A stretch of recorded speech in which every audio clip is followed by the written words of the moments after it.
Whiskey and Nerd Shit Podcast.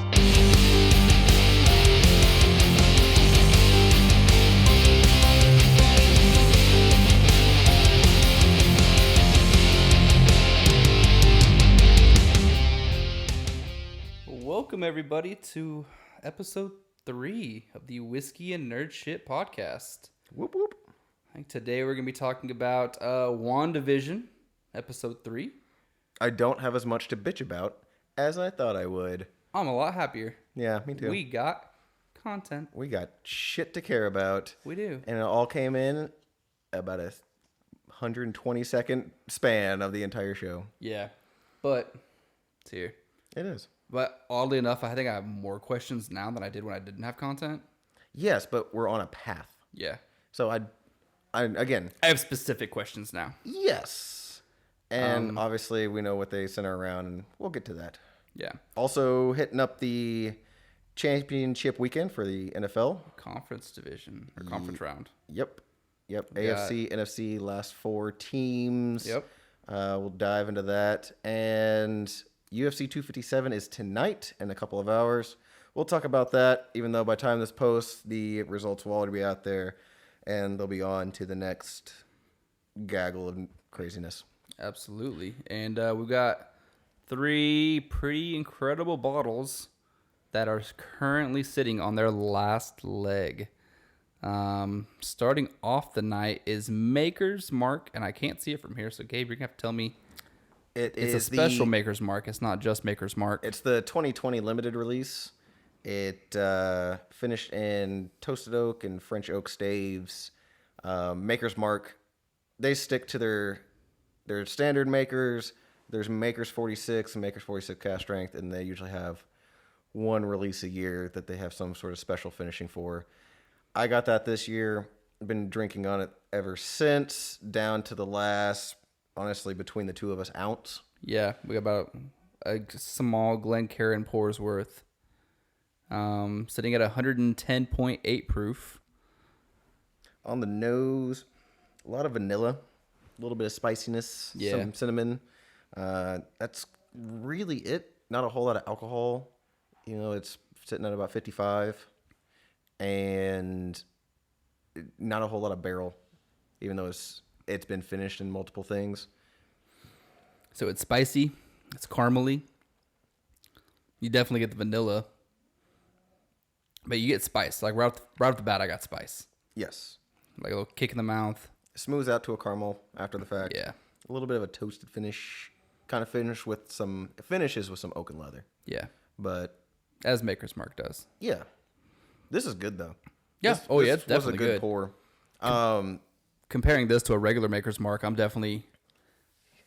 don't compare many things to a regular Maker's Mark for any reason. That's a good point. But this, for being a limited release, I won't get another 2020 to finish this bottle because of what it is. I'm not too worried about it. Yeah. But there's other things like the Old Fitz 15 I got up there, that little book chapter 4. I have a problem with finishing bottles anyway. I'll open them up and I'll drink probably half of them very quickly. And then from then on, it'll just sit. Then you just nurse it. Yeah, very slowly. And especially the bottles that are $75, $80 plus. Yeah. Or the bottles that, like, so for me, Michter's is like my bread and butter. It's my favorite. I love Michter's. To me, I'll always have at least a bottle of Michter's on my shelf, whether it's blue, the American Blue, the bourbon. I've got a bottle of Michter's bourbon 10-year right now, and I'm going to have the most monumental of moments to finish that bottle. Yeah, I got that with the 10-year rye, and we both have the toasted as well. Yeah. I'm through probably half of it on all 3, a little bit more on the bourbon, but I probably won't touch those again unless somebody's getting married, having a baby, or dying. Yeah. So you guys got to hurry up and do one of those things. Something's in the works. Hopefully it's not death, but we'll see. It is 2021. COVID's still running around. Yeah. But the other ones are the Willet 4-year rye, which in a lot of places isn't a big deal. It's not hard to get. We're again in North Texas. Yeah, in Texas, everything's hard to get. Yeah, so luckily I got a second bottle of that, so we're killing that off. And then the other is the Ed Belfour Rye whiskey. Yeah, Eddie the Eagle. For those of you that don't know, Ed Belfour was the goalie of the Dallas Stars, I think late 90s into the early 2000s. Don't ask me. believe, I don't know yeah. hockey. I know the hockey season started last night, and that is the last you'll hear me talk about hockey, because I don't know. Yeah, if it's not Ed Belfour, Mike Madonna, or Brett Hull, and I only know those names because of the video games I played, Yeah. that's the extent of my hockey knowledge. And I say this with confidence, Jamie Benn, I think, is a person currently. I mean, there's a lot of people in hockey, so you could have just guessed right. Yeah. John Smith, I think, plays hockey. Yeah. Yeah, so I don't know. But yeah, this is good. Not a huge fan of Maker's Mark anyway. This isn't a huge, crazy branch off from their normal stuff, but I like it. Sweet, got some oak. It's enjoyable. It's an enjoyable just sipper. Put this into a glass and spend the next hour enjoying yourself. Yeah, I agree. All right, so let's go ahead and dive into WandaVision Episode 3. Again, not pissed. No? Happy I got some stuff to actually care about. Still want more. Yes. That's just the way it is.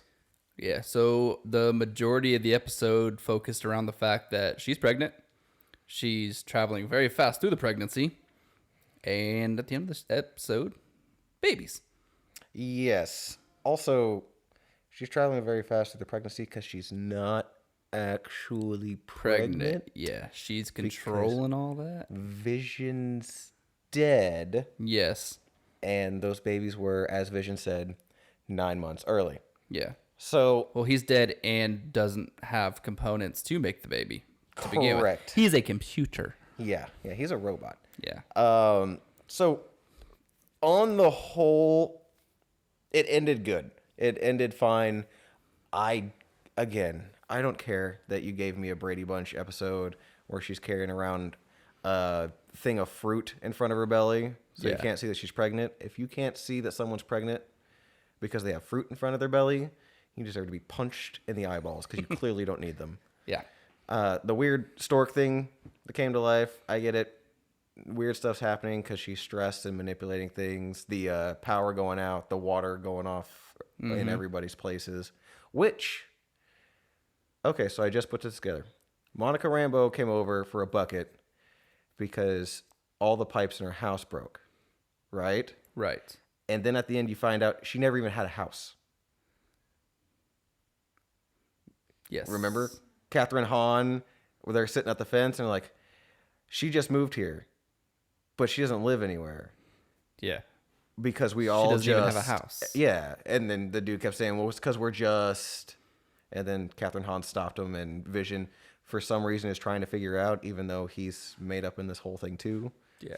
That doesn't really make sense to me. We do need to circle back to that at the end of this too. The whole we're just Yeah, but making noises on your mic, I know. son of a bitch. My hands are all over the place, man. I don't know what to do with my hands. Yeah. But so that was weird can they see? Obviously they showed that they're watching this stuff on monitors and Right. taking notes. So did she see everything that happened with her freaking out, her water breaking, quote unquote, causing all the rain in the houses for everybody? Did she see that and then go in to try and do something? I mean, yeah, she showed up at an opportune moment, and she showed up when Vision wasn't there. Exactly. Vision was outside, or He was went going to get the doctor. Yeah, he went to go get the doctor and was still stuck outside. To at the time. piggyback him back to the house, Yeah.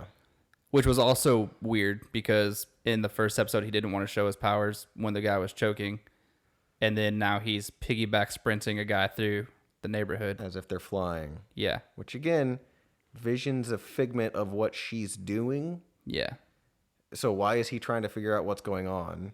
Unless that's a part of her trying to figure out what's going on through Vision. Mm-hmm. I mean, when you have a weird schizophrenia reality warp. But did she know that happened and came in? If so, what was the goal of getting in there? And then she was called out for her sword necklace, which you saw. And then it went into her bringing up her brother and then them calling out he was killed by Ultron. And it just flipped a switch for Wanda. And she's like, what did you say? Yeah. She's like, oh, yeah, no, I was saying, you're going to have an amazing life and you're going to be such a great mother. No. What'd you say? Like, it got real. Yeah, and it was, I'm about to die. Yeah. I'm about to die right here, right now. Yeah, because you're in her world. So that happens, and then Vision comes in. What's her name? Geraldine is what she's going by right now? Yes. Where did she go? Oh, she had to leave, or she had to go home, which at this point, the rest of the people told us that she doesn't have a home. Vision knows she doesn't have a home, but Wanda says she had to go home, and you see her getting thrown out of the force field. Yes. That's being out of her universe. Yeah, out of her little spot.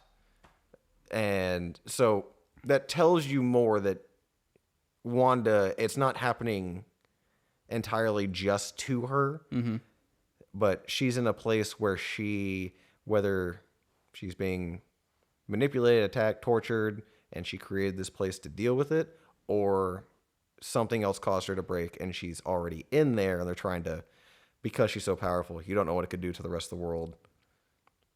Or someone found her and said, hey, I can let you continue to live out your life with Vision by doing X. And she is doing that, but she's also suffering the repercussions of the things that come with it. Yes. But there would have to be what would be the benefit. Because someone like a Mephisto, as we talked about last week, could be someone pulling those strings. Yeah. But what's the goal on their end? What are they trying to achieve? So I think whoever it is, whatever's controlling it. Yeah. I think so. I'll go ahead and jump to where I think the end of this is going to be. I think, okay, let me ask you a question first. Okay. At the end of this series, episode 9, so the series is going to lead directly into Doctor Strange, Multiverse of Madness, correct? Supposed to be a direct connection, yeah. Do you think she is going to be good or evil in that movie based on this TV show? Neither. I think she's going to be kind of what she was in House of M and a lot of her stuff because of how powerful she is. Right. No one can fully really trust what she does. And Civil War was actually kind of prefaced on this fact of, you got a girl who's walking around with the power of an atomic bomb and no one really knows what to do with her. Well, now that girl has a even stronger control or even bigger control of her powers, or however you want to say it. But she's also experienced crazy amount of loss. Her brother died. The person, machine, non-binary, whatever, died. And died twice after she killed him and then got brought back. And then Thanos ripped his head off. Yeah. So she has to deal with that whole thing. So, I don't know. Go ahead, Piper. So she blipped, remember? She did. She did blip. She blipped. She was gone for 5 years. Yeah, I think once they came back, as like dealing with... So it's fresh for her because she blipped immediately. It's not like she had time to grieve. People don't realize that in Endgame, she woke up fresh off the death of the thing she loves and is on a battlefield staring at the guy that had just taken it from her, which now you understand how pissed she is. Yeah. And she could have ripped him apart in seconds. That's how strong she is. They didn't show that in the MCU. Yeah. She was whooping his ass. Because that would have been a really... Oh, there goes Thanos. He's dead. Exactly. So you can't do that. And she was whooping his ass. That caused the whole rain fire. You bring Captain Marvel into it. Ugh. Yeah. But, yeah. Anyway, so it's fresh for her. So right off of that, with Tony dying, she's still mourning. So where we're at in WandaVision, she's still dealing with that loss. Now, is her emotions what's causing this chaos? Is somebody... Like, we all think Catherine Hahn is playing Agnes, who is a witch in the comic books. Yes. That eventually trains her and helps her kind of hone in on her powers. Her brooch gave it away. Correct. Yeah, it really did. The brooch and necklace. Yeah. With the Grim Reaper devil on it. So, do we think she's kind of a mentor role in the comics? Do we think she's going to play that kind of role here, or just be in there and have a almost more sinister plot to her? See, I don't think she's gonna be good. And maybe she'll be good again eventually. I don't think she's gonna be good in Multiverse of Madness, and I don't think she's gonna leave this series good. I think whether she's being trained to be a better, stronger, more powerful witch or not, I think she's ending this series as definitely, if you're on the 50-50 spectrum, she's leaning more towards bad. Because I think she's going to have, she was with Hydra, things went bad. She was with the Avengers, things went bad. So now she doesn't trust anybody. And vice versa. Exactly. And no one trusts her. Because she's so strong, they don't trust her, which drives her away further. Yeah. And I can get that. I don't think she's going to be like a big bad in any capacity. I think they're going to I think she's going to be a Loki bad. You're still going to kind of like her and be cheering for her, but at the same time, she's not helping anybody. I think they're going to dial her back. My guess for all of Phase 4 is she's going to do some shit, make some decisions, cause some problems that will open up an entire can of crap for everybody else in the MCU. Yeah. So however these 9 episodes ends will directly open a can of worms for Doctor Strange and his Multiverse of Madness, which will kind of be the launching pad for everything else going on. Right. Another question for you. Okay. Because of her backstory, who her father supposedly is, even though it obviously definitely hasn't been confirmed in the MCU, do you think that they're going to use her to bring in X-Men or Fantastic Four? Yes, but in the way that I just said. Like, not they're connected to her and there's mutants, which I think we mentioned it before. You could go that way, that we use Loki's staff and the Mind Stone to bring out to give you your powers. Right. You could dial that back with some dialogue from any of the bad guys of, no, you already had these powers. They just woke them up. There's other people like you that are born with these, and not just your universe, but all over the universes. And mutants, X-Men, however you want to do it. Ryan Reynolds could pop up in a Deadpool suit and wave. Yeah. Whatever he wants to do. But you could run it that way. And I think if there's a direct tie, that's really the only way they swing it with that. My guess is her opening a can of worms across multiple universes finds mutants that bring them over. Yeah. And then you run it that way of, oh crap, here's this other place. There's these humans with special abilities that came across a villain that came from our group. And that's how we team up to deal with them. Because you already know other Spider-Mans exist from different universes. Right. We're going to see that in December. Yeah. So it won't be out of the realm of bringing people together. Another universe to bring in different heroes the that you rest haven't of, seen. Yeah. Everything Fox owned. Fox and Sony. Yeah. And we know we're going to get a Fantastic Four down the line. Yeah. And everything can very easily slowly bring stuff in. And hopefully now that everything's owned by Disney in the MCU, we're going to get the right casting, the right budget, the right storyline, the right directing, and producing. And I think that's the biggest thing: direct and casting, because we've tried a lot of these movies and they've had potential, but whether it's someone pulling half the budget 2 weeks before filming, or just why would you ever cast that guy? And they've had some obvious huge wins. Hugh Jackman as Wolverine. Yeah. Hugh Jackman is Wolverine just as much as, I don't want to say Robert Downey Jr. as Iron Man is now Robert Downey Jr. Yeah. So, yeah.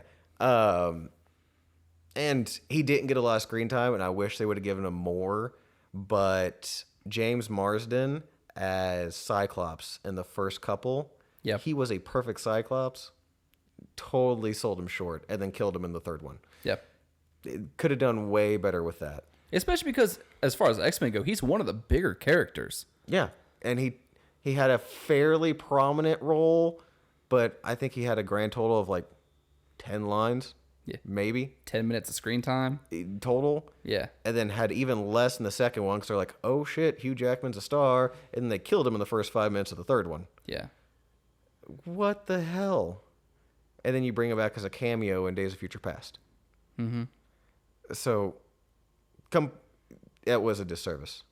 Yeah.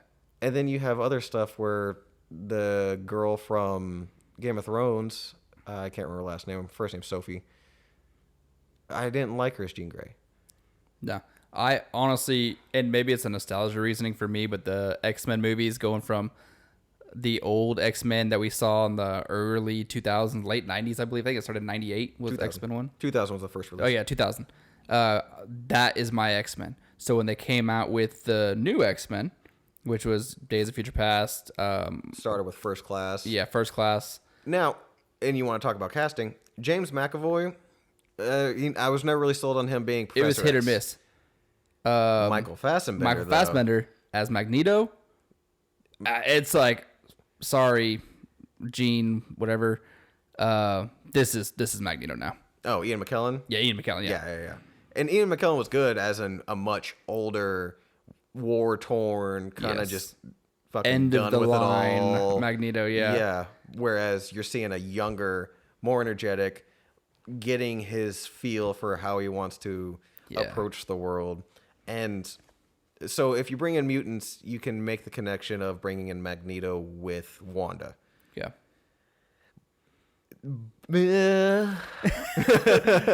I'm your father. Yeah. I don't want another Magneto storyline. We got it two different ways. Yeah. And while I love the character, and you could honestly go and dive deep into how strong that guy really is, like that dude would have given Thanos a run for his money, but there's so many other storylines. Don't rehash another Wolverine for me, please. Yeah. I mean, that's going to be hard to do anyways. Just because you're going to have to recast him because Hugh Jackman's mid-50s now? Oh, he's done. He was done after Logan. Yeah. So. His words, not mine. Yeah. Like, he might do a cameo here and there in the MCU, because that's the thing. He said before, the only way I'd come back to Wolverine was an Avengers mashup. Yeah. But he also went back on that. It's like, nah. That's a lot It's like of work. 9 months of extensive working out for like 20 minutes. Yeah, but he's got to start that diet the year before. Yeah. So I think it's really hard on him. And I don't think he wants to deal with that anymore. Right. And he shouldn't have to. He did what? He did it. Yeah, he was that character like 13 different times across 14 years or whatever it was, however long. And he ended on a masterpiece. Logan's Yeah. perfect. Yeah. Logan's really absolutely is. perfect. So, but you have other X-Men. Yeah. Use them. Tell those stories. Tell a Cyclops story. Bring in Gambit. Yeah, I'd be down for a Cyclops miniseries. Maybe not a Gambit, but Really? You'd go Cyclops over Gambit? I would. I feel like he's, to me, a bigger character. He was more of my childhood. Yeah. In the cartoons I saw, the comics animated, I saw, and then yeah. the beginning of X-Men. He Whereas was the leader. I've seen Gambit in some of the cartoons, and I've seen him in X-Men Origins Wolverine, which still think that he should cast that character. Taylor Kitsch. Yeah. Should be Gambit because he did a really good role, or he did a really good job playing that role in that movie. I like how he didn't overdo it on the Louisiana accent. He was subtle. Especially because Taylor Kitsch is from Canada. Oh, God. Thank God we avoided that. It's like Yeah. Angelina Jolie doing a British accent for Laura Croft, and you wanted to eat glass to make it stop. Yeah. It was terrible. It was so bad. So he did that part well. And again, he was a 5-minute character in a fight scene that was actually a fight scene for other people. Yeah. So He third party that fight scene. exactly. Do more with these characters. But that movie was a train wreck anyway. It was. It Deadpool was done so dirty at the end of that film. It wasn't even Ryan Reynolds at the end. No. It was Scott Adkins. Isn't it because he like walked off? He's like, I'm not doing that. No. I think it was they brought him in to play Wade Wilson, And not Deadpool. they never gave them. They never used the word. No, they did use the word Deadpool. Yeah, I think so. He said it one time, and then they kept calling it Weapon 11. Yeah.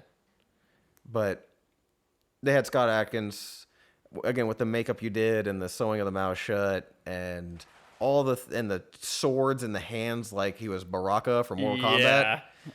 All of that going on. You give him the laser eyes and laser eyes. yeah. Oh, I forgot about the laser eyes. Yeah. Oh That's how they man. brought down the radioactive pylon they're fighting on. Yeah, given the 3 Mile Island thing. Yeah. So I love Scott Adkins. He's awesome. He's awesome in those Undisputed movies. He was one of the henchmen in Doctor Strange. Yeah. Yeah, he's the guy in the hallway that has a thing wrapped around his head and is slamming him into the ground. That's When Scott Adkins. When the cape. Yeah, the cape wraps around his head. That's what he's fighting with. Huh. And he's the one that he fights in the hospital, and that's how he kills him with the. Yeah. Yeah. With the paddles. Yep. That's Scott Adkins, I do believe. Okay. Yeah, he's awesome. He's a great martial artist too. But yeah, they're gonna bring in mutants. They own it. I don't think you're gonna see some sort of mutant thing in anything Wanda. There might be a word like hey, did you catch the Easter egg they said? Yeah. And then you're going to see 47 things on your phone as you scroll through as like, WandaVision Easter egg about mutants. Yeah. And we don't have to call them enhanced anymore. Yeah. Yeah. Anyway. So yeah, Geraldine / Monica Rambeau gets thrown out of the force-fielded town that Wanda's going crazy at the moment. Good content. Yeah. Things got real. Yeah. Like when they had that standoff of, the hell did you just say? Yeah. You kind of felt It was that kinda- tension at home. Yeah, it was tense. Yeah. You're like, oh, she's pissed. Yeah. She is not okay that you brought up the reality of the world Yeah. Or her brother. or her brother. Or Ultron. You said or, Ultron. Yeah, Yeah. You said the U word. Yeah. You said metal lips. Yeah. So excited for episode 4. Yes. Had they Very. not done that in episode 3, it would have been really out. And honestly, if this wasn't an MCU thing, they talked about this on the Fat Man Beyond podcast of, if this wasn't MCU and I didn't know that this was going to tie into so many other projects later, Yeah. probably would have bowed out. I'm not coming back for this. And I wonder if the deeper we get, the more all of that's going to make sense. Like, if there's a reason why they had to do that. Like, because, so if you go from episode 1 to episode 3, they're completely different episodes. Because episode 1, the only time anything really goes wrong is when the Mr. Hart chokes on the breakfast. And then a little bit more goes wrong in episode 2. And then a little bit more goes wrong in episode 3. So it's like the universe that she's created for herself to live in happily ever after with Vision is It's slowly crumbling and falling Yeah. apart. And again, if you look at it as a movie, you got 3 acts. You only got 9 episodes. You're through the first act. Third of the way in. I need the can of worms open. I need shit going down, Yeah. and then you can actually solve it later. Let's go. And it's also weird that at the end of episode 2, we see the beekeeper guy. Yeah. And then episode 3, nothing. No reference, nothing going back to that. Does it come back? If it doesn't come back, you're going to be like, why?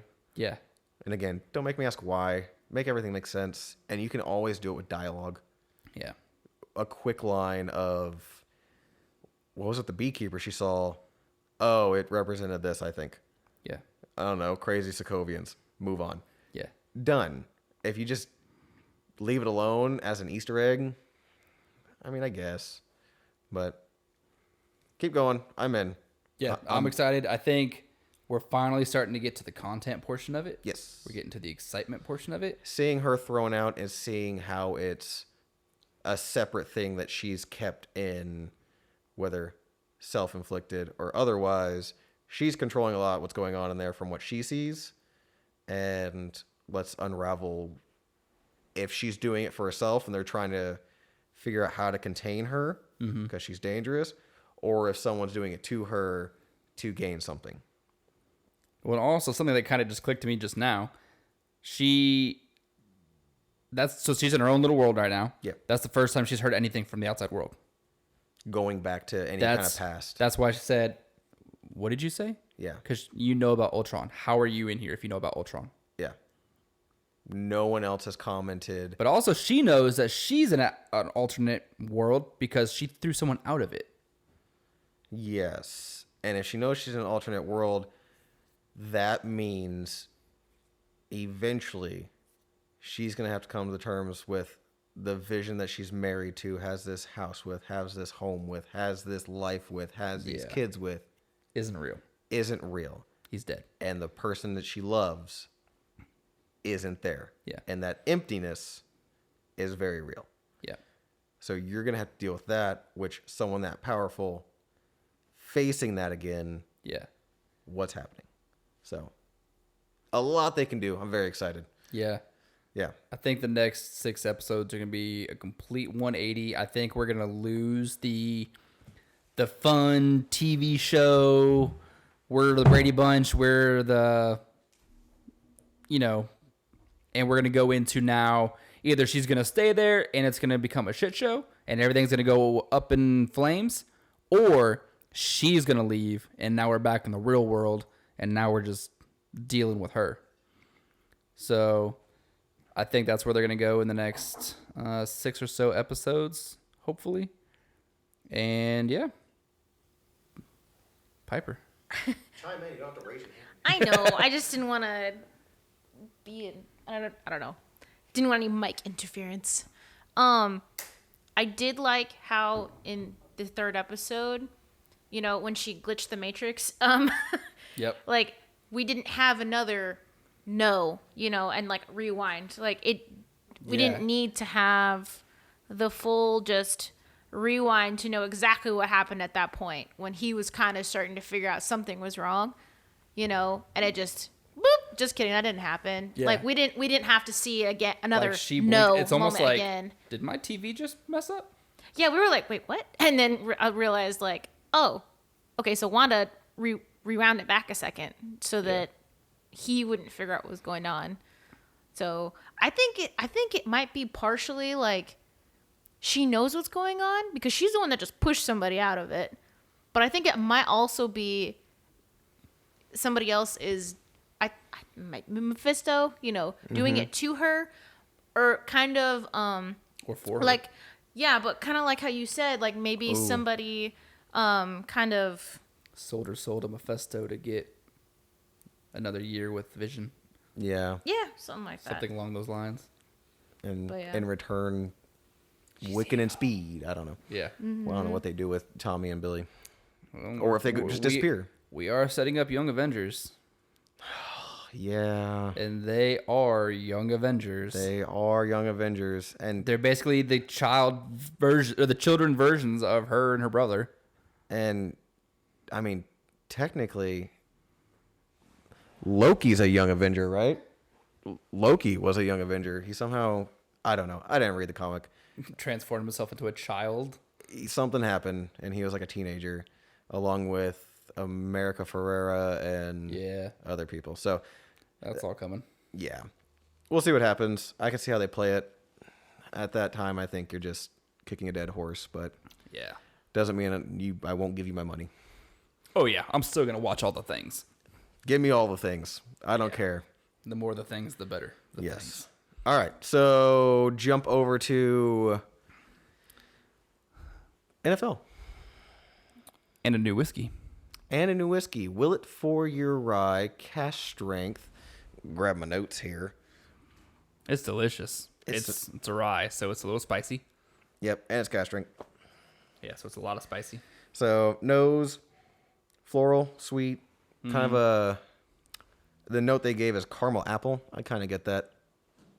Yeah, it's not spicy on the nose. Definitely spicy on the palate. But the thing I like most about this rye is I'm not crazy about ryes that are chocolatey. And this one is not chocolatey. It's more fruity and floral. Yeah, the palette they gave you, and this screwed me up. So going back, watched an episode of Whiskey Tribe where they tried all the celebrity whiskeys. One of them being Slipknot's, and the dude got the note. It kind of tasted like pennies.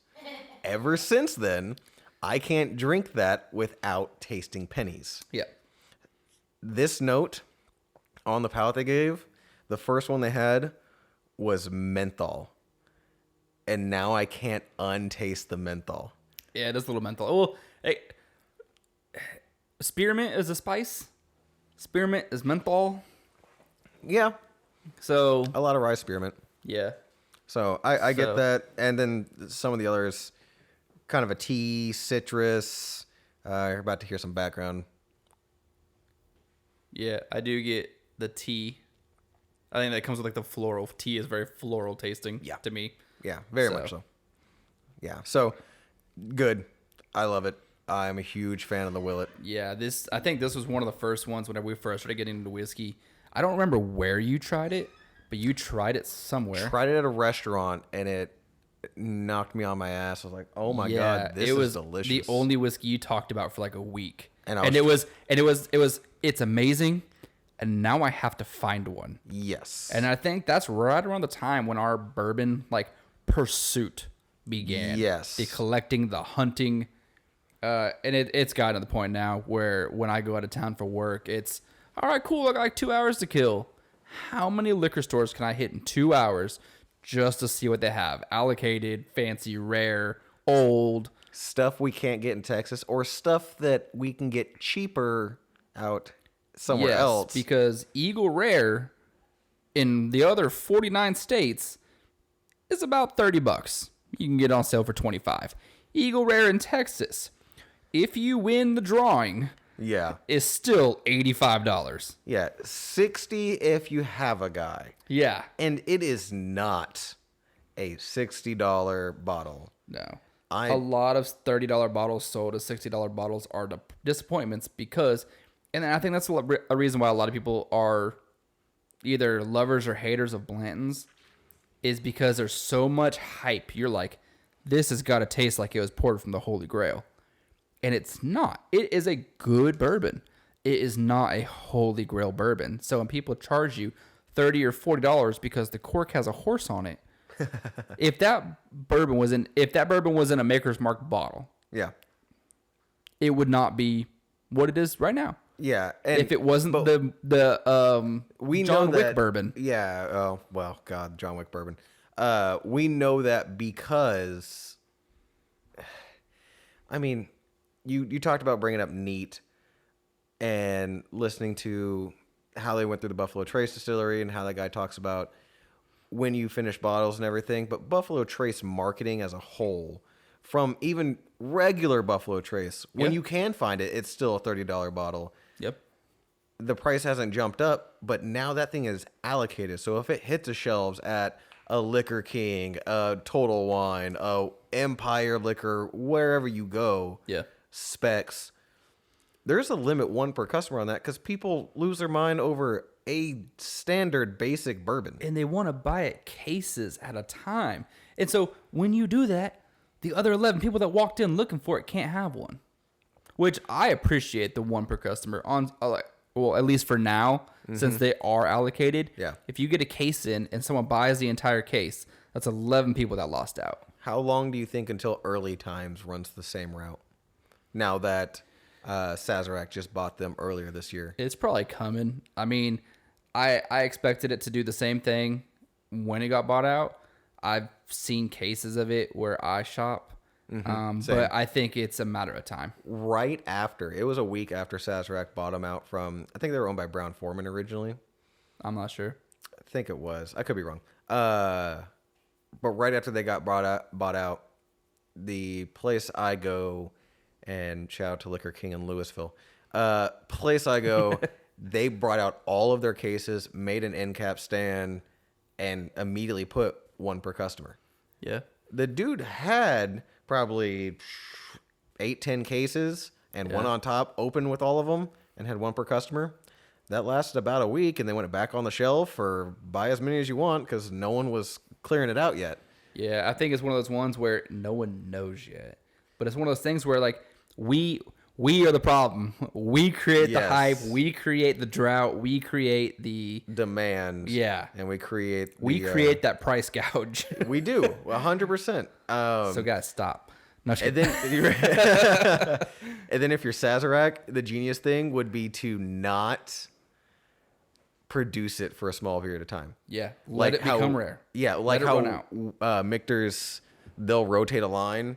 Either their sour mash won't be in production, so you won't be able to get it, or their Michter's American Blue label won't be in production, so you can't get it. Yeah, you do that with early times once, and it's a $25 bottle right now, and it's a very good $25 bottle. It's a phenomenal $25 bottle, and I honestly think I enjoyed that better than Eagle Rare. And for the X amount of listeners that we do have, if you like whiskey, I'm probably going to get a hate email for that. Yeah. Because you don't badmouth Eagle Rare. whiskeyandns@yahoo.com. That's Gabe speaking right now. But I liked it better. But I'm sure the price had something to do with it, and the fact that Eagle Rare has so much crap behind it that, in my opinion, isn't merited.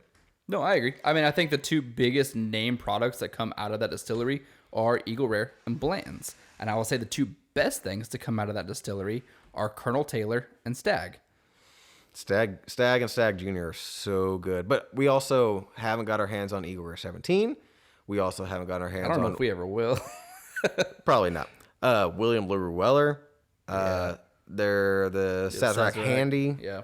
And basically any of the antique collection. And I hear those are great. The only one we've tried of the antique collection is the George T. Stag. It is phenomenal. It's very, very Thank you to that bartender who poured with the heaviest of hands. Yeah. $35 1 ounce pour. Came back with 3 ounces for the same price. God bless that man. Yep.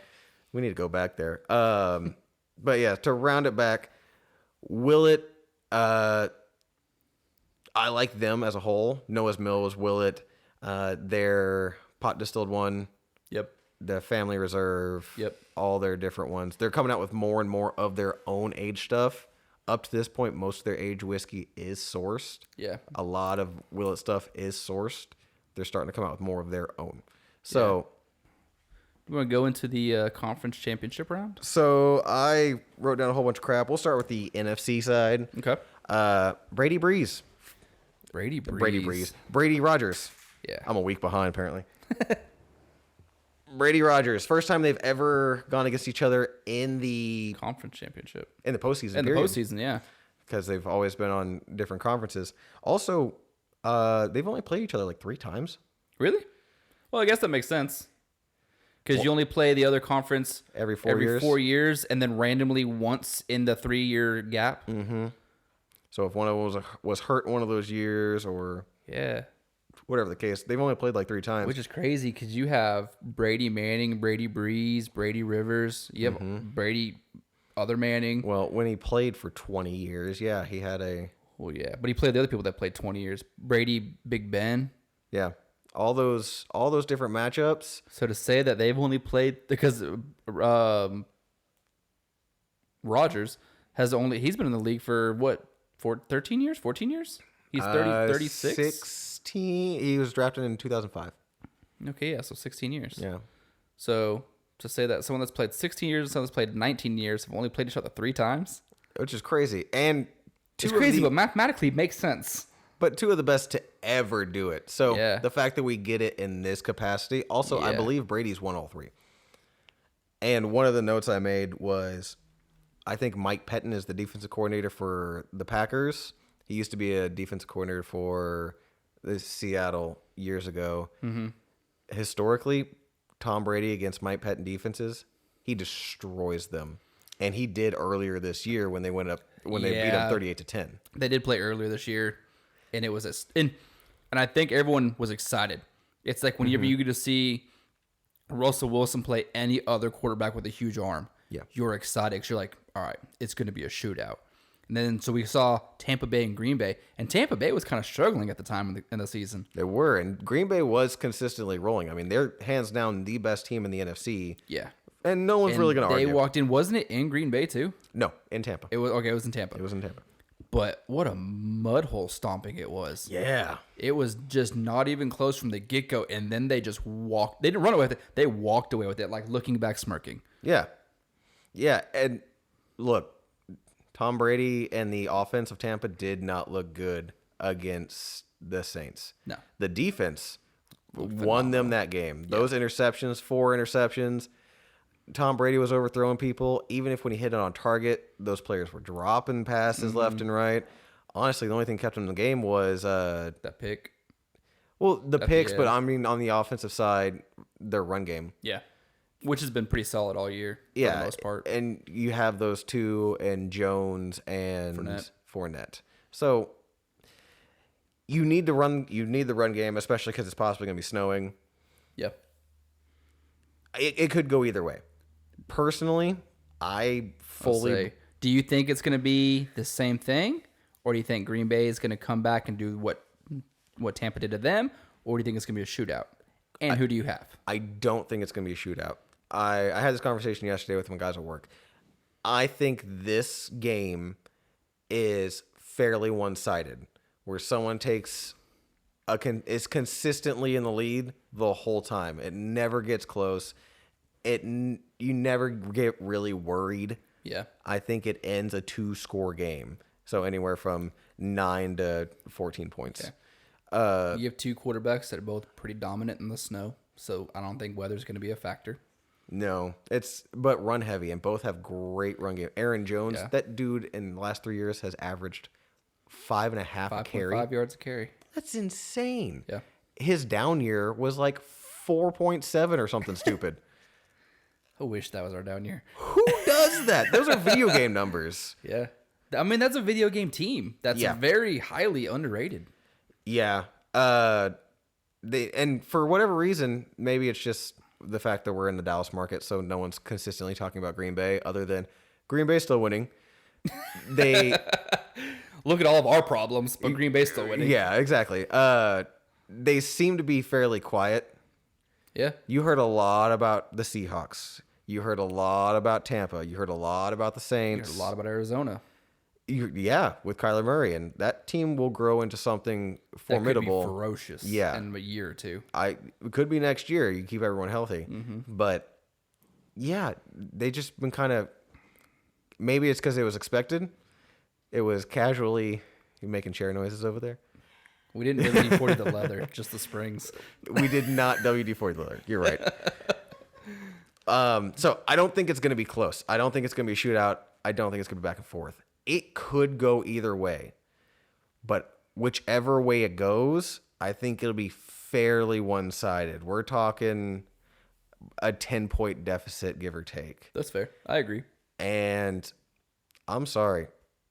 For as good as that defense is doing and how Tom Brady can tear up that Mike Pettin defense in Green Bay with Aaron Rodgers in the NFC Championship in the snow, I'm taking the Packers. Yeah. I am. And I'm good with either the Bears fan to my left who is trying not to have a heart attack. I don't care. I can watch Aaron Rodgers win another one. I hated the Packers really bad for like 3 years after that Dez catch. Yeah. And the Dak. Because he did catch it.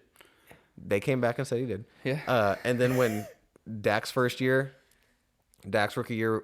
we lost in the playoffs to him in AT&T Stadium. Yeah. On that ridiculous, I think Jared Cook was the tight end on that stupid effing catch that went to the field goal to. Ugh. Yeah. It still hurts. Can't even say it. Well, I'm going to disagree with you or go against you. I'm going to say Tampa Bay takes it. But I will also agree with you. I don't care who takes it. Because to see Tampa win one with the people on that team in general, I'm 100% on board with. To see Rodgers, Adams, Jones go win one, that team deserves it. They were overlooked, underrated, and just ran through it this year. I'd be 100% down if they won it. So I'm cool with the other team winning it. I think Tampa's going to win it again because I think they're rallying more. I think that team is rallying more behind Brady than the Packers are behind Rodgers. I think the defense is doing more now, But there was a lot of openings that had Drew Brees been healthy, not had a jacked up rotator cuff that he never talked about, not have 400 healing ribs. Yeah. And not, I mean, the dude, he was injured years ago. He's been injured the past couple years. Well, he was coming out of San Diego and thought he wasn't going to find a team.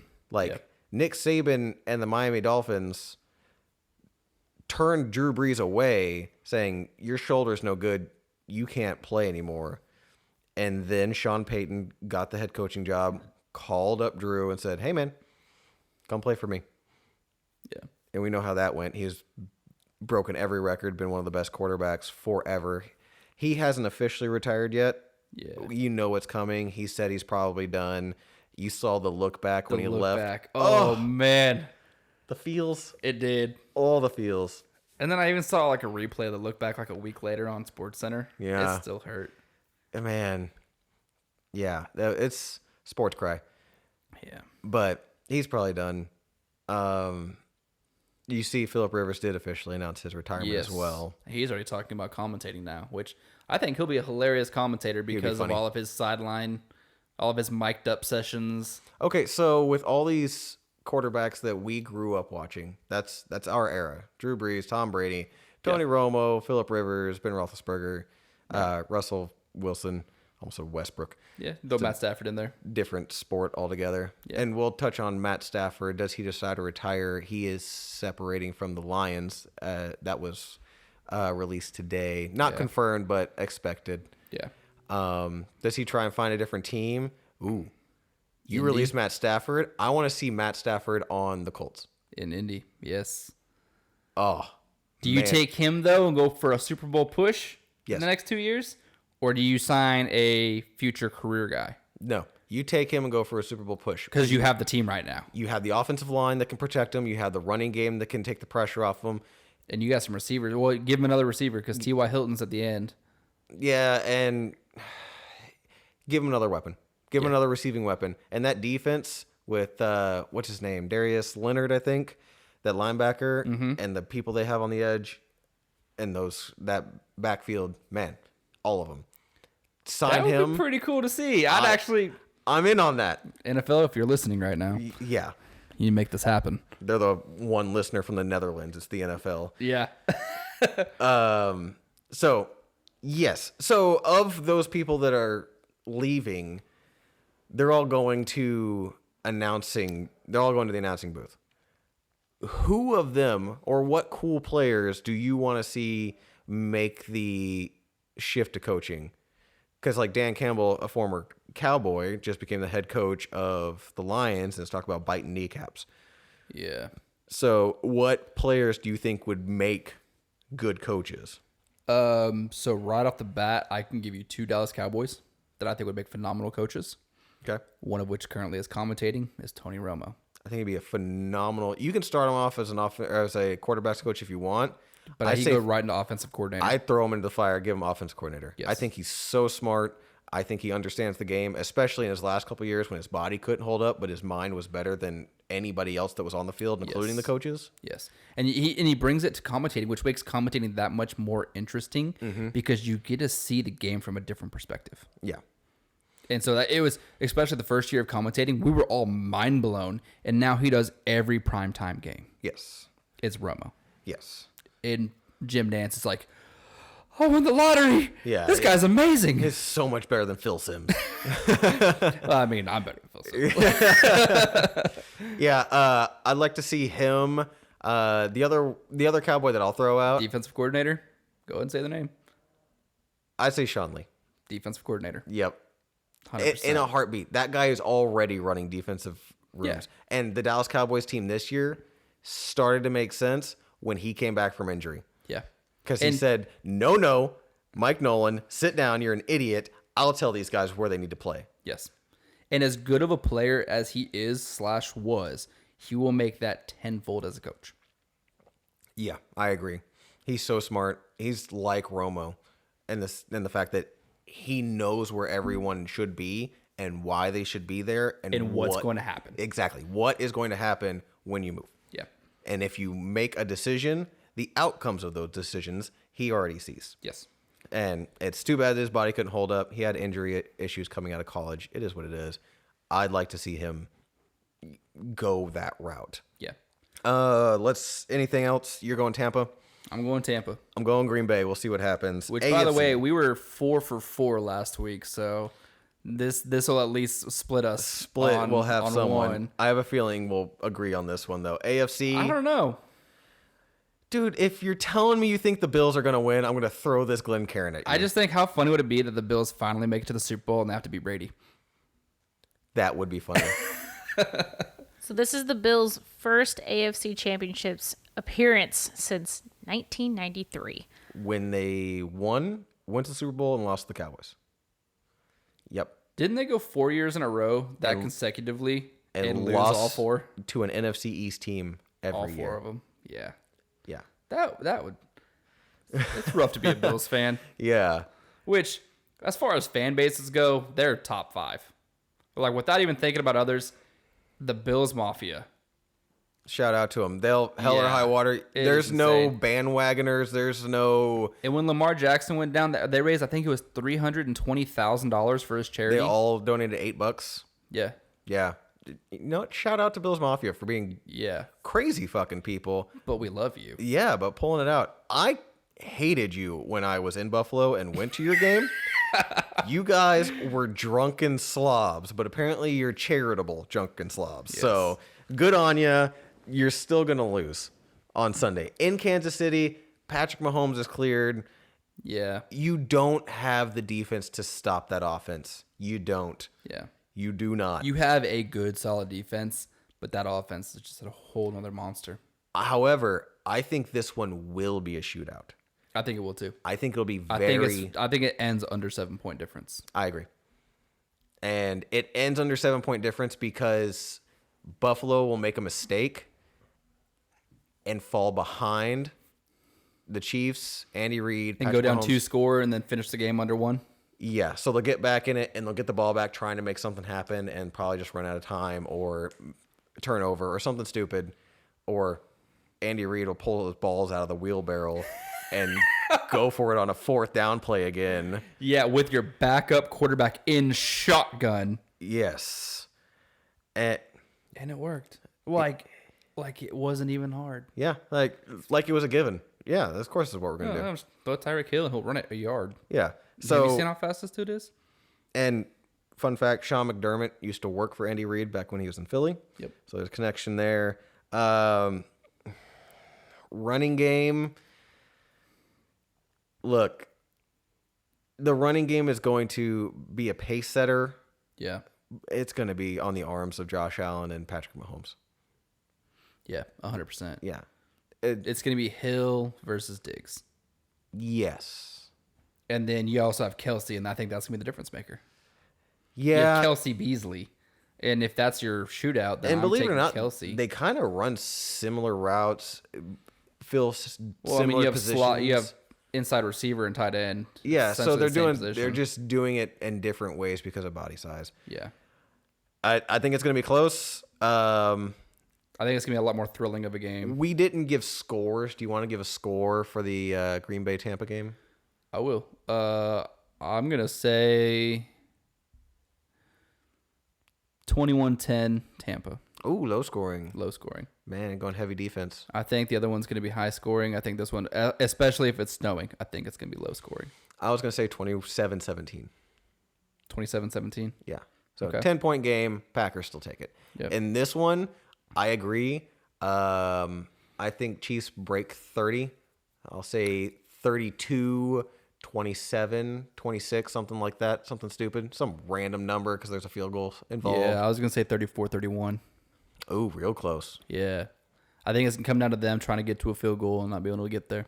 And then having to throw up a Hail Mary and not making it. Okay, so I'm going to go 32 because I don't know why. It's never going to hit 32. Yeah. I'm going to go 32-26 because those random-ass numbers are going to pull through. It's a good thing I'm not playing squares. Yeah. Or maybe if you were. And Man, they hit. game plans on that, on how you decide to attack and how you decide to limit, because you can't defend, but limit the offenses. Yeah. It's going to be huge on both sides. We know Andy Reid's a genius. We'll see what Sean McDermott's got. Yeah. But If anyone knows how to play him, it's someone that used to play with him. So I'm gonna. Oh, I got a lot. I was talking I too much. That one. don't. Go ahead and pour the Belfour. Belfour Rye. And we'll start going into UFC 257. We'll just go over the co-main event and main event. Yep. I'll start. You didn't dive too deeply into this, did you? I did not. Conor McGregor's fighting, I think. That'll work. Thank you, sir.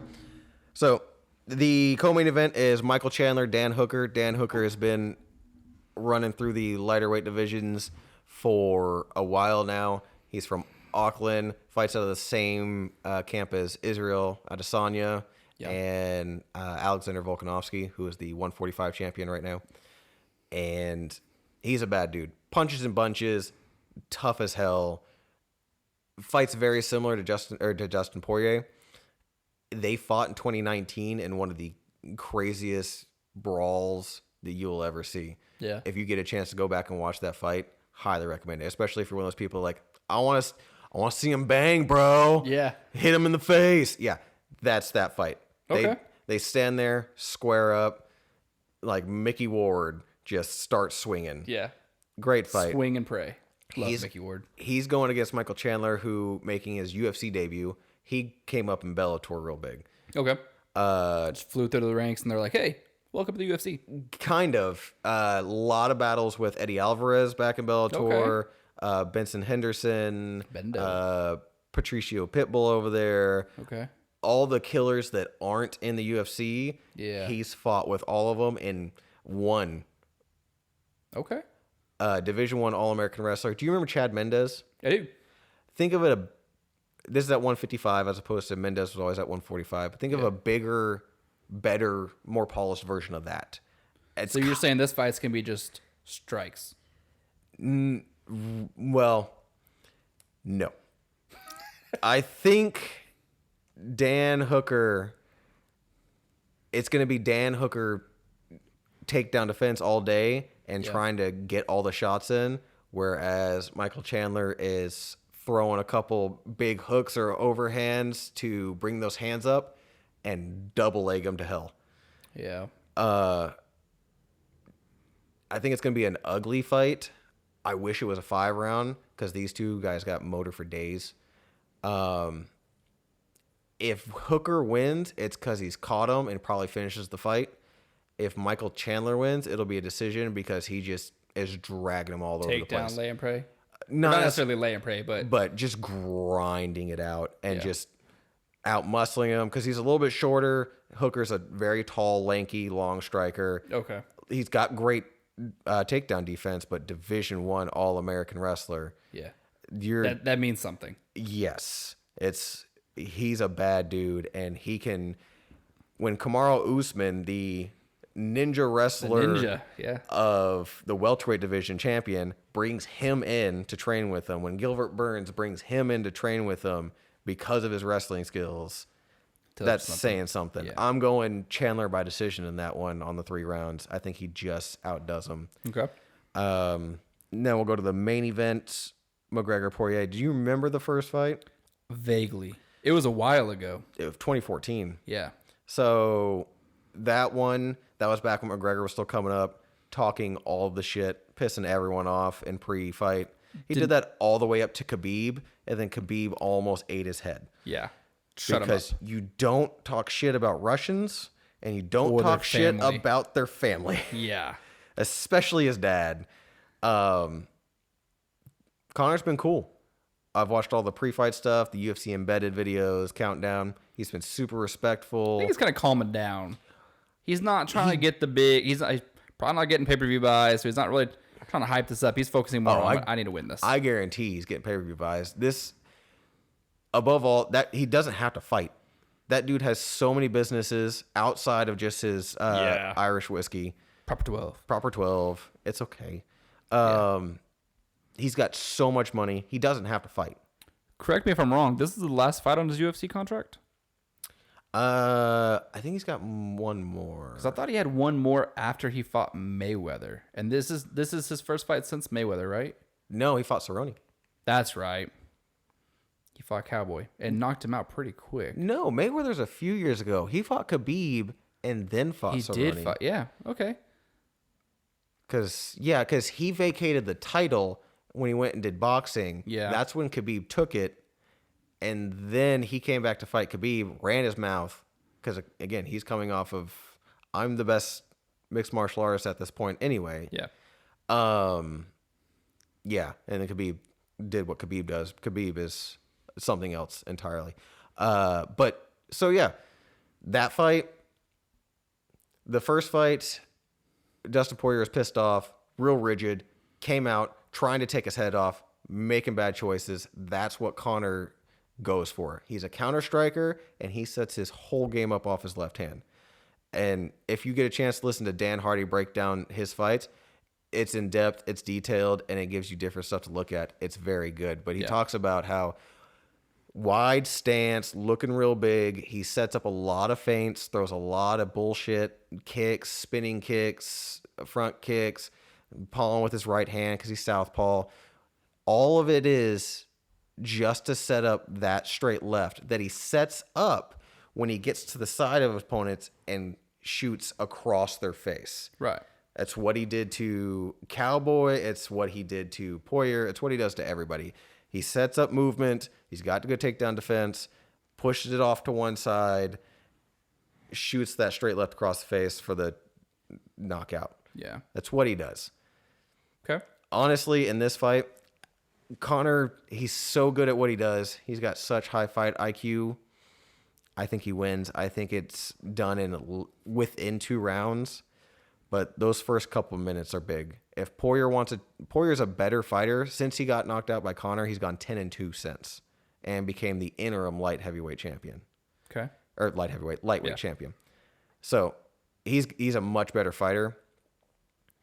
The only way to beat Conor is like Khabib and Nate Diaz. Volume and pressure. Yeah. Be in his face 24/7. Yes. Don't give For him room 5 to rounds. set up. Don't get him comfortable. Volume. Yeah. Volume. Connor's bigger in this fight. Because his last one was at 170. I think he liked being there because he didn't have to cut out as much weight. It was easier for him. So I don't know if that's going to affect him much. I don't think so. But Poirier's best bet for this fight, take it deep, make it ugly. The later it goes, the better chance you have. Right. If you're going to finish him, it's going to be because Conor gasses and you grab a submission or you beat him by decision. Mm-hmm. But I think it goes early. Second round TKO finish by McGregor. Yeah. I think I'd have to agree with that. I think it's going to be finished, and it's going to be finished early. Yeah. By McGregor.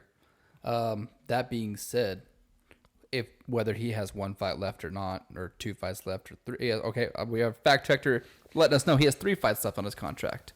Okay, so he signed a new one after that. Yeah. He signed a 6-fight deal. It's hard to remember because he's retired 47 times in the past year. But this is his 3rd one, and apparently there's a little 6. Yeah, of 6, and there's a little clause in there that his whiskey logo will always be like. Of course there is. Smart man. So guys, be prepared for a lot of proper 12 ads tonight. Yeah, no joke. Dang. Who does he fight next? Well, say he wins. Look, Khabib says he's done. Yeah. He says he might come back if one of the fights, because both main events are at lightweight. So you have like a pseudo tournament going on right here. Mm-hmm. Khabib says if one of them finishes in, crazy fashion, he'll come back. I think the only person he'd consider coming back for would be Michael Chandler. Yeah. Dan Hooker doesn't really pose a crazy threat. He's a great fighter, and I love what he does. But I think Khabib would ragdoll him. Yeah. He's not coming back for McGregor because of how the last one went, and he just beat Poirier 2 fights ago. Yeah. In the second round.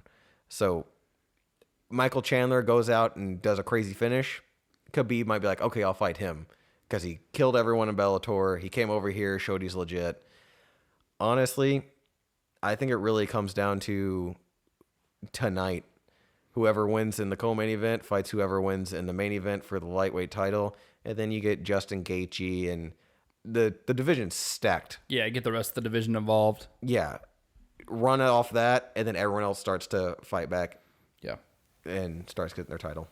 I doubt he'd want to waste one of them on Logan Paul, who called him out at that one fight. Was it the... Did we want to spend time on that? Not really. I'll just say that older, wiser Conor McGregor, quote unquote, he commented on it saying that Logan Paul he's just a young kid who has no idea what he's doing. Yeah. Did Mayweather not accept his call out? Which, no, Jake Paul called out Conor McGregor, didn't he? Yeah. And Logan Paul called out McGregor or Mayweather. I heard that one's supposed to go through. Yeah, I heard he accepted, and they're in the works. That's dumb. Logan Paul is so much bigger, but you're talking about probably the best boxer, the best defensive boxer without question. Yes. So how are you gonna beat a guy that you can't punch? Exactly. You've been doing this for a couple years at best. Yeah, That's he's cute. been doing this since he was 3. Exactly. So that's all I got. Any other news? Something you want to touch on? I don't think so. Okay. The only other cool shit that I heard this week is Batman the Animated Series. They're bringing it back. Really? Yes. Sign me up. Take my money. Whatever. It's not confirmed, but it's been brought up, and they're pretty close. Kevin Smith on the Fat Man Beyond podcast says he's talked to somebody who's in the know on that stuff, and they're like, yeah, man, they're looking to move on coming. that. So what is it gonna be brought out on? Like Netflix is gonna be some HBO.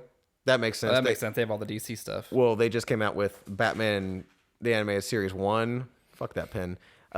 And Batman Beyond, which I'm going back through it. It's such a good series. Yeah. And then Ray Fisher was officially written out of The Flash because he hates Warner Brothers. Whatever happened to that dude on Justice League, I hope it was... I don't want to say it like that. He's walking away from a lot of opportunity. Is that the guy that played Flash? No, he's the one that played Cyborg. Oh, that's and came out that right. said Josh Whedon's racist, Warner Brothers racist. Yeah, I did hear about that. I heard like he was shit. just a lot of issues on set. But he's never come out and said what any of them were. It was like, all this shit happened. Okay, well, what happened? Well, they should know. Okay, but what happened? No one has ever come out to say what had happened. He's like, bad stuff happened and Joss Whedon's an asshole. Oh, okay. And Warner Brothers responded, we'll do an investigation. But that was it. Yeah. So recasting. That'd be like recasting. He was written out. They're not recasting Cyborg, but they I mean, were if you have set a up. Justice League 2, how are you gonna not have him in there? Not committed. Yeah, that's true. Yeah, we don't know. I forgot. Hopefully we they switched do. from Marvel to DC. Yeah. But Cyborg was set to have his own. They talked about pre-development for his own film and all kinds of stuff. So for him to be like, screw everybody, I'm not touching Warner Brothers, period. Yeah, I'm not touching what's gonna make my career. Exactly. Millions of dollars, set me up, do whatever I want.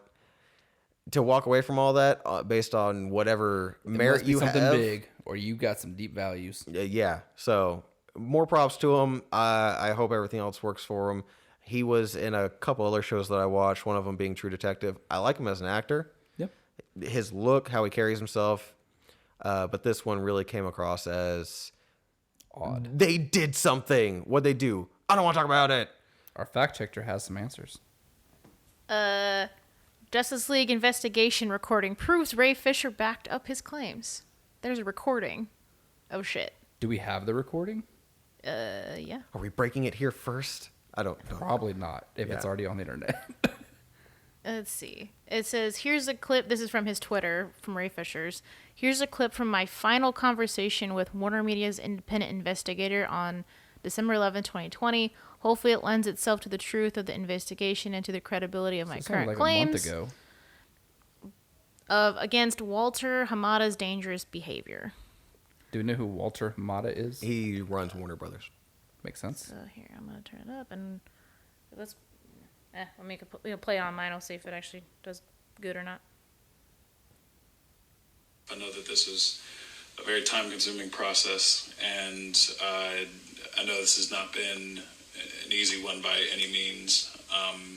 And if ever there were any points in time where I seemed defensive or please. Ray, you've been a gentleman. You've been a gentleman, and And that is what we have reported to the company, which is that you told us you would give us names. You gave us names. You told us you would meet with us on a particular day at a particular time. You never tried to reschedule it. You met us. You even gave us information after that. You've been a man of your word. You are someone that we have found extremely credible. And the fact that you risked so much is part of what lends itself to your credibility. But just also, the facts speak for themselves. That told us nothing. I was like, that said nothing, I really. feel like I just watched WandaVision episode 1. I just got no content. I know this is time consuming. You're credible, and we respect you. Yeah, it Thank says, you. while the recording doesn't outright reference any of his claims to the people he's named, it does confirm that he backed up all of his claims and followed all of his commitments with the investigator, which not only confirms that there's merit to his claims, but also draws direct contrast to Warner Brothers' September press release attempting to paint him as difficult to work with, saying he hadn't proven any evidence of his claims. Which, I could see that. Like, they're actually been working together, and he's actually been... Maybe he just didn't want to go into any of it for not to give them any... But I for don't this know. long, at this point... Well, to not investigations say, for anything "Hey, go man, forever. But he could come out and say, this is what happened to me. Yeah. And he hasn't. It has literally been nothing but, fuck those guys. Why? They're assholes. What'd they do? They know. Okay. Yeah. So, whatever happened, I think we can confirm he's not going to be in any more DC movies posted by Warner Brothers or someone got fired. probably, yeah. So It is what it is. I liked him as Cyborg. I would have liked to see him do more. Hopefully we see him do more in the 4-hour Justice League movie. It is not a 4-part series. they went back to movie. They went back to it being a 4-hour movie. Good. Sweet. I kind of prefer that. Mother of God, I will commit I don't to have to that. wait anymore. Yeah, no, that's a Saturday night. Yeah, done. I'm good. I don't care if I'm up till 2 a.m. Sign me up. That's a Lord of the Rings director's cut length. Right? Yeah. I mean, it is a director's cut, isn't Yeah. it? But with Batman. Typical Snyder fashion. Yeah. But you're giving me Batman. You're giving me Aquaman. You're giving me Wonder Woman. Let's go. Yeah. I'm in. And so we're still, March for that? It's still set for March, yeah. Okay. So we're getting there. Month and a half away or so. Next week, we'll do a deep dive, an annoyingly deep dive into the Super Bowl teams. Yes. Setting up for the following week. And then we'll go through the 2020 releases of all the other movies coming out. Hit on WandaVision episode 4. Yeah, so those will be our 3 main topics we hit on next week. And we'll find a couple whiskeys to kill off in my collection or add to. I got too many bottles as it is. Yeah, I'm sure we'll find something to drink on the next episode. So, Blake, take us out. All right, guys. Again, if you have any questions, comments, want to know more about us, want to know more about the show, want to know about something in general, shoot us an email at whiskeyandns@yahoo.com. Also, our Patreon is finally live. We're working on getting some content on there for you guys. Merchandise is in the works. We are going over a couple different options. So we'll have that on there as well. We're also working on getting our social media sites up. They're all up and running, just no content yet. We just got them finalized late this week. But we will have that going for you guys and more coming up. So stick with us.